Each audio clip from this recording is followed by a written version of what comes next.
Good evening, everyone. This is Mahesh, and I should really be thanking Yon to organize this stuff in this community, and I'm really glad to be here. Cool. So obviously, I'm talking about React lifecycle methods, and probably a few months back we got a big news by Dan Abramov mostly that a lot of component lifecycles are breaking, deprecating changes. He launched hooks, which Kian talked about, and a lot more things are happening, right? Cool. So probably the agenda of today's talk majorly is to we together will take a deep dive in what exactly is React lifecycle methods. What are the new changes? I'm not going to talk about the older one because that's sort of is not be in context, or we should not care much about that what was earlier. So it is all about what are the changes, and from the moment a component renders or it starts to what happens until it is unmounted. We'll talk everything about it. Just even before I start, I just want to know that how proficient we are on React lifecycle methods, so that I can decide that how much deep should I go. Is it experts? Any experts? Oh, everyone's laughing. Okay. Oh, one expert. We have got one expert. That's great.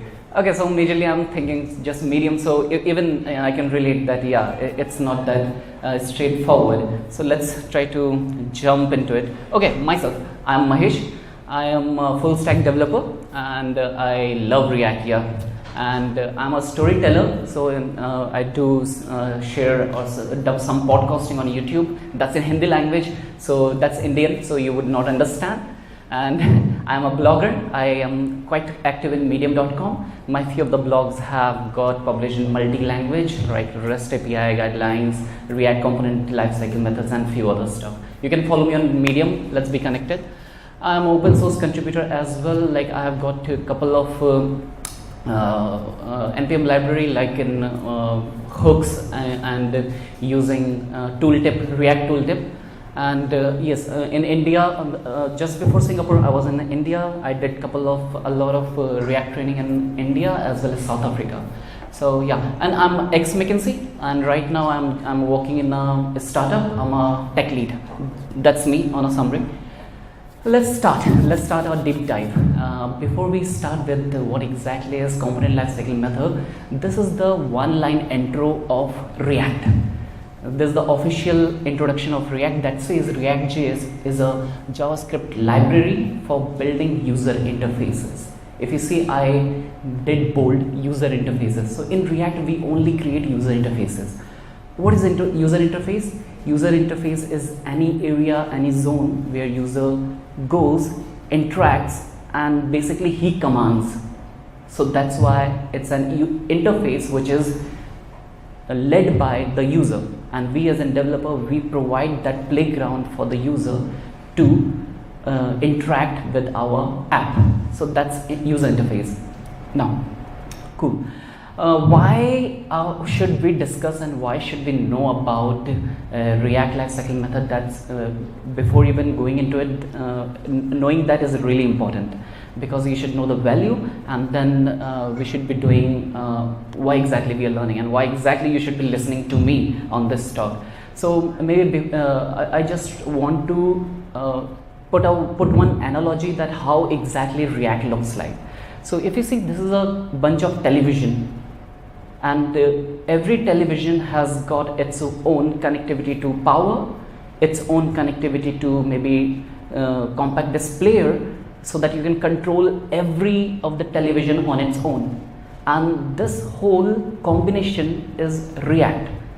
Every small television is a component, and you can control individual component on its own, right? So for example, what is the role of lifecycle component methods? For example, you want to program all the television that whenever you start television number 1, it should show up this is television 1 and this of this brand, and then it starts displaying. And then probably you want to control on the television number 3 that whenever it starts or whenever someone changes the channel, it should show a different message so that you can have more control, and these are components. We'll come back to on this again. Taking the same analogy on the interface, so we can actually divide the whole, every portion of it as a separate component, and each component has got its own control.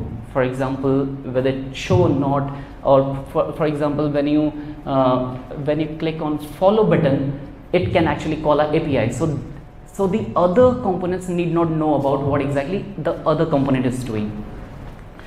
Now, as I was saying, that you can actually connect every television with its own compact disc player, and that's why if you hear a lot mounted, did mount, will mount, so you can actually imagine that whenever you mount a disc on the compact disc player, that is will mount, did mount, or so, this analogy is just to set your expectation that whenever we'll talk about did mount, will mount, did update, how exactly we can relate it with the compact disc player. So whenever we say mount, so what do you exactly do? You take a disc, compact disc CD, and then you mount it on the player and it plays from there. We'll come back to on it again. Okay, why lifecycle is important? Because though that was more about setting up the context, now we should be discussing why lifecycle is important. Everything in this universe goes through a lifecycle. You, maybe any company, any tree, everything goes through a life cycle method. It takes birth, it grows, and one fine day it starts degrading, and one fine day it will die. And same happens with our React component as well. So it will prepare itself to mount it or to get birth onto the browser, and browser is that area or that player where it is going to mount it or going to be played around, and then it will get the updates. That is where it grows, because it's taking new update by clicking of the button, taking new props, setting up, changing the state. That is updation. And then one fine day when you close that modal, for example, or close the website, that is where it is unmounted. Okay, and apart from that also, why we understand that, right, that it is important. And why it is important? Because if you know the hook points, that at this point of time something is going to happen, you can plan better, right? For example, maybe take your example. When you were about to get birth, your parents did plan some stuff for you, right? You were coming, or maybe you were not welcomed. That is another story. If you would, okay. So whenever you're going to get birth, your parents are planning that, okay, on one fine day, all the toys, all the clothes needs to be there. And when you are going to get to the school, and your parents know that at this point of time my child is going to the school, I need to search a better school. Imagine if your parents never knew that what time you are getting birth or what time you are about to go to the school, then they cannot plan efficiently. And same happens with us also as React developers. For example, let me give you the example of YouTube. For example, you want to optimize your YouTube app, and obviously YouTube buffers and takes battery, and it takes your network bandwidth as a resource which consumes to buffer the video. Now if the user switches back to another app, then actually you can track that whenever this app is out of focus, I can stop the buffering, I can stop taking the battery. This way you are optimizing your apps. And if you know all the hook points, where and what thing is happening, you can plan accordingly in a better way, in a very much efficient way. Okay, so that is why it is important, and we should be talking about it in detail. Okay, talking about phases. These are the three phases: mounting, updating, unmounting. As I told you that whenever your component is about to mount on the browser, you get one set of function where you can perform something. That is where that phase is called mounting phase. When it is still not mounted yet, but still it is in the process. And then when it is mounted already, now for example, if the button clicks on, if the user clicks on some button, so it is updating, it is getting updates whether that is a state update via props or some other way. So that whole phase is called updating. And last is unmounting. Obviously, when the component is going to unmount or get close, for example, if you hit back button or if you hit submit button, it should go to next page, or if you hit the close button in a modal, so that modal is going to close, so you can do some stuff. So we'll go in deep in that. Okay, this is the end state. Don't get confused or don't get in a problem that what exactly is this, because the same was my reaction when I started with React, that what exactly this diagram or what exactly the whole lifecycle component is. So this is our end state. By the end of this talk, my target is to that we together should be able to understand, decode every part of it. I know few of people already know, but I'm still talking in a generalized way so that everyone is on the same page. So by the end of the talk, we should be able to understand this diagram. Okay, why does it matter? I already talked about we should know the hooks so that we can better optimize it. This is again the same analogy which I tried to put, that every component has its own control. For example, you as a person has got your own control, and I as a person has got my own control. So we can parallelly run our lifecycle methods. For example, when I am ready to go to school, in the similar way you will get your own when you are ready to go to the school. That's why everything is separate, every component is separate. Okay, now because we are going to get the deep dive in each of the methods of lifecycle of the React lifecycle, let's imagine that we are going to build a contra music player, some music player, so that we can better understand that in which use case which method is going to be used. Let's start with mounting. So mounting is that phase where on the browser the DOM or the component is still not mounted. It is preparing itself to get mounted on the browser for the first time. So the first function is obviously constructor.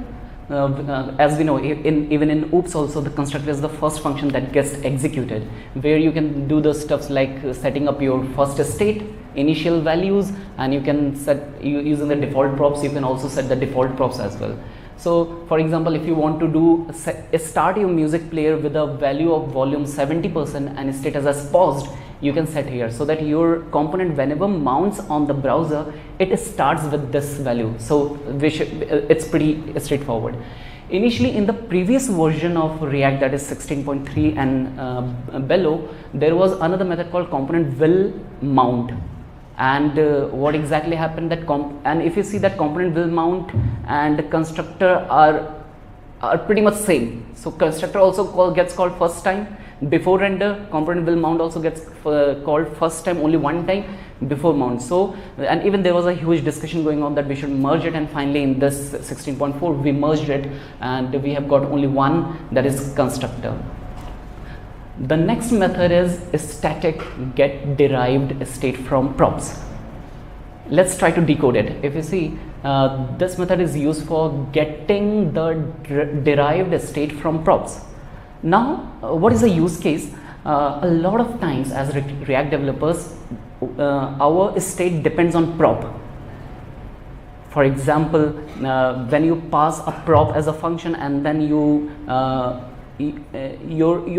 component depends on the props and you want to sync it. So this is that case. For example, that's why the name is pretty much very clear, that get derived state from props. So we want to get a new state from props whenever state is dependent on prop. For example, you are setting the state age value from date of birth, which is coming from your props. So you will do some processing. You will take the date of birth, current date, minus, and do the number of years or age, and that you will set it to the state. So that kind of conversation or that kind of conversion happens in this particular method.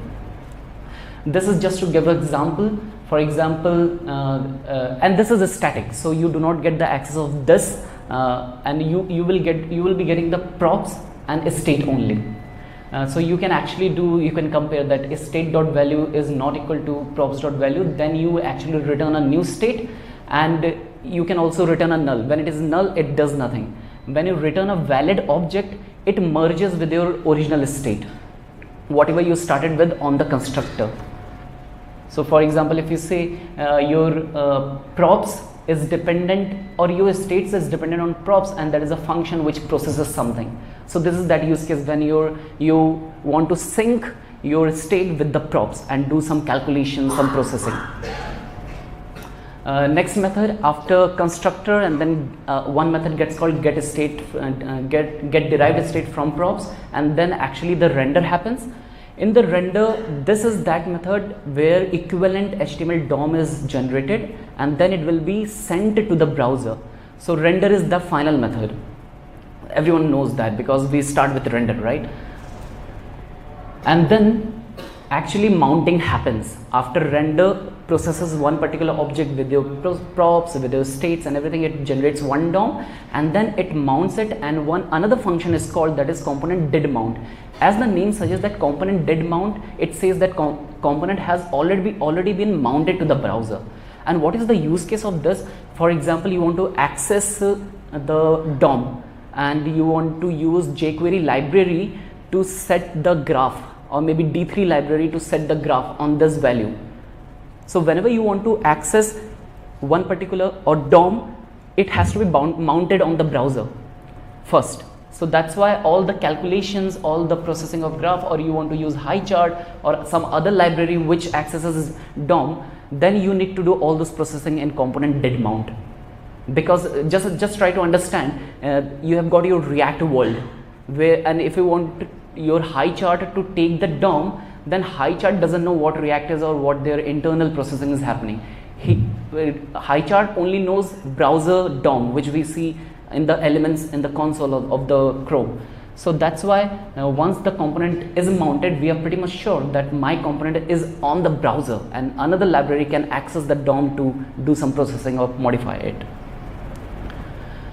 Okay, so this is just a quick deprecated methods which have been deprecated from 16.3. So component will mount has been removed, component will receive props has also been removed, component will update is also removed. We'll talk about these two functions in next life cycle. Right now it is not totally removed, it is just prefixed with unsafe, and in React version 17 it will be removed. So you're free to use. And why they have done that? So that you can slowly migrate to new lifecycle methods or using hooks and all.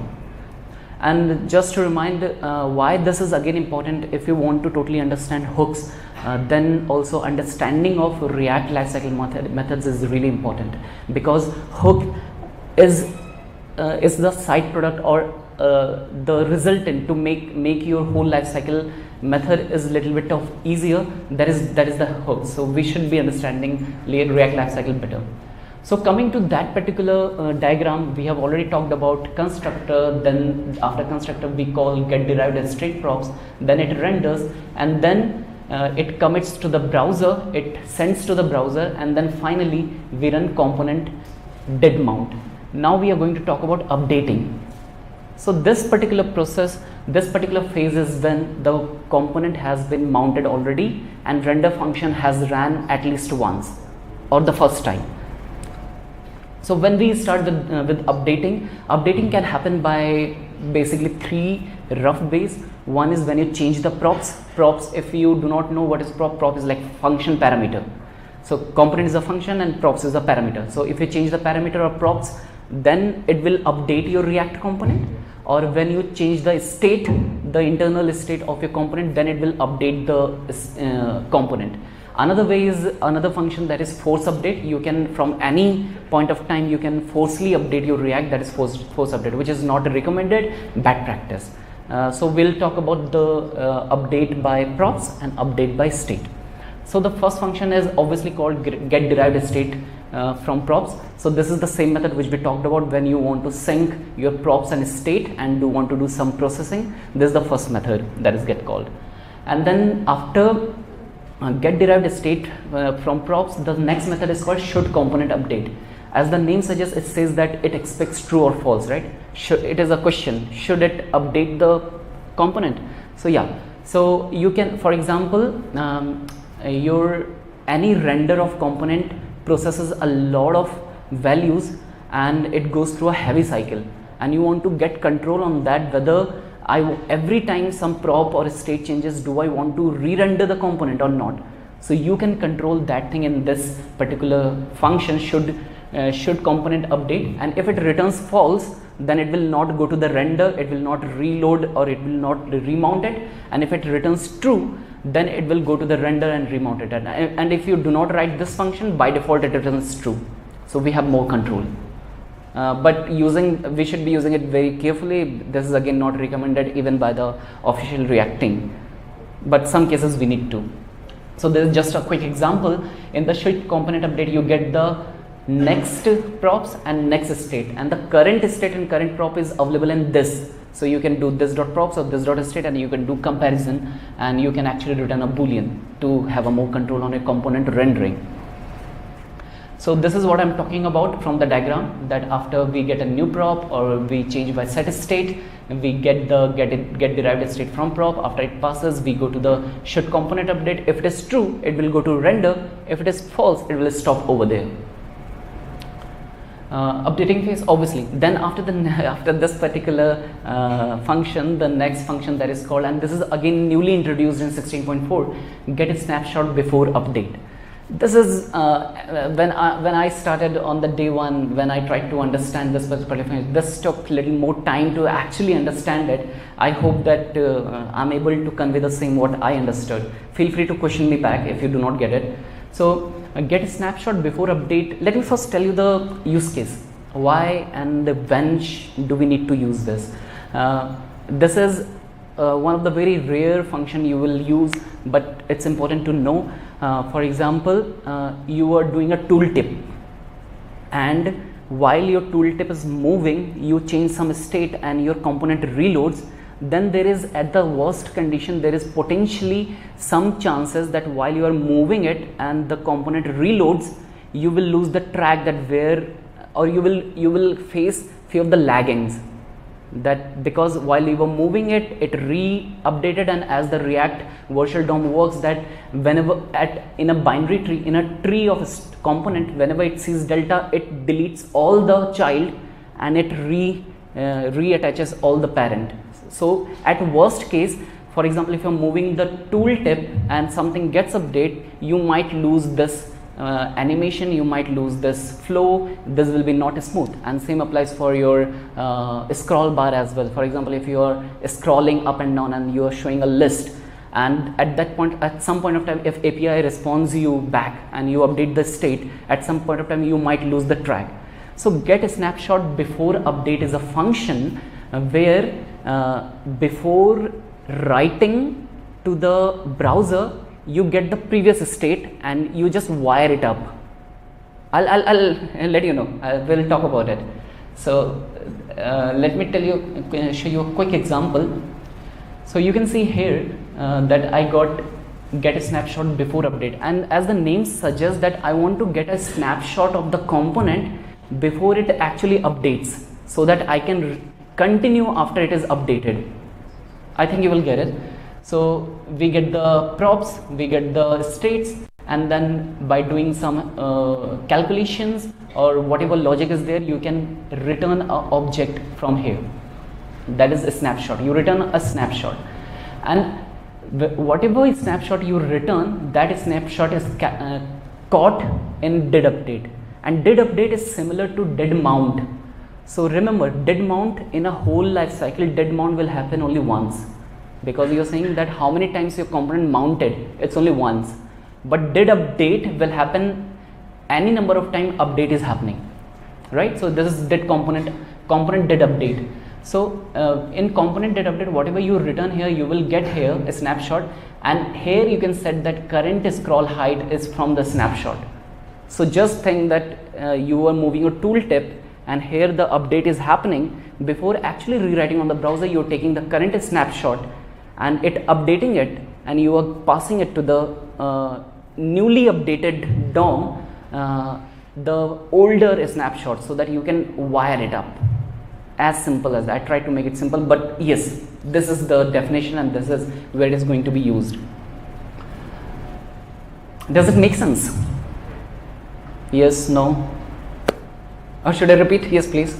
Just curious about the num tag that's in a component So does it mean if you are not in the intermediate stage where you are re-rendering and meanwhile you are coding, then you will just not call the Instagram. Is that what? Yeah, you got it right. So because because you see this particular function will get called on every update. On every update, this might not be the condition that I am installing. So if this condition is not met, you did not lose your flow, then you're returning null, and if it is null, then that you are skipping that condition. And whenever on that specific case you are handing over or you are continuing that flow. Okay, so this is get a snapshot before update. As the name says, get a snapshot before actually updating it, so that I can hand over after it is updated. As simple as that. And obviously the next function is component did update. Now, as I was repeating, that component did update, component did mount will happen only once, and after rendering or mounting, whenever you update via state or via prop, it will always call the did update, so that you can again, now the use case for this, you can again, what if in component did mount you set the D3 or high charts library to access the DOM, and now whenever something has changed, now you should be again telling high chart that now update again. So this is that function in did update. Now you will get a notion that we are duplicating few of the things in did mount, and in did update we are again duplicating it. Then obviously you can solve it in various ways, like passing a callback, passing a function, or taking out in a separate file, something like that, but that can be solved. And then obviously and after did update, before did update we get the render. So it happens the render, and then get a snapshot before update, and then it did update. Yeah, so I talked about did update. So maybe let's have a quick look what exactly and where we are in terms of our end goal. So mounting, we understand constructor happens, and then we call get derived state from props, and then in mounting the render gets called. Then here is that process in the browser, it is writing, it is committing to the browser, and then it calls the component did mount. After it is mounted, then updating starts. Update can be done by three ways: new props, or changing the state by calling set state, or force update. When you do force update, it directly goes to, it again passes through this function, and then it directly goes to render. It does not go to should component update, because you are saying that forcefully update it, and it does not call the did update. When talking about new props and set state, should component update we talked about. If it is true, it goes ahead. If it is false, it stops there. Then render calls, then get a snapshot before update. Now you see that here is the function moment where commit is happening, commit to the browser. So component did a snapshot before update, it takes the previous snapshot and hands over to component did update, so that you can wire it up. Cool? Does it make sense?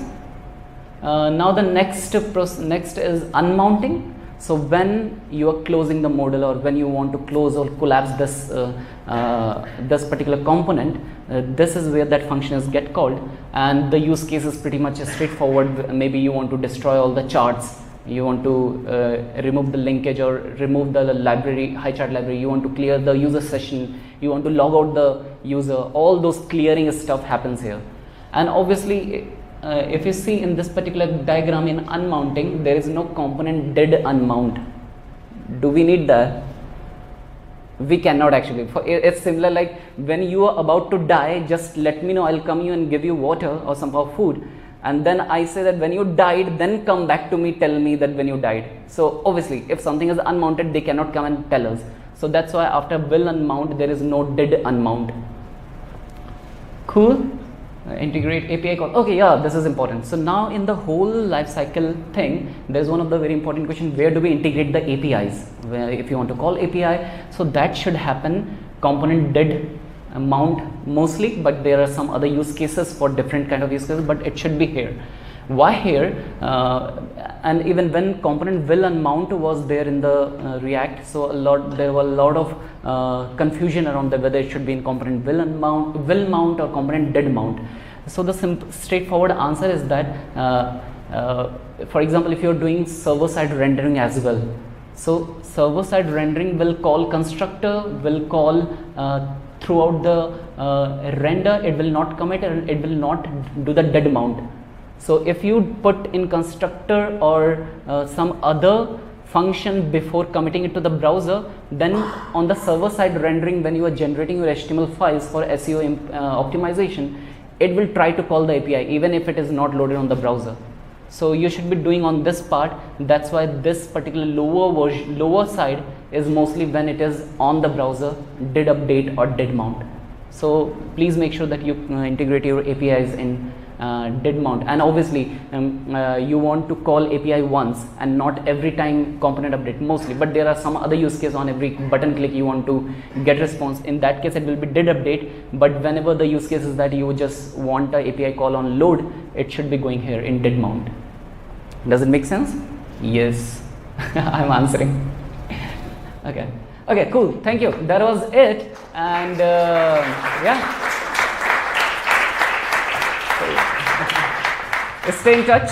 I'm new to Singapore, just 2 months back I moved here, so let's be connected. I'm happy to discuss more. Let's get over some coffee or invite me on some dinner. I'm happy to join.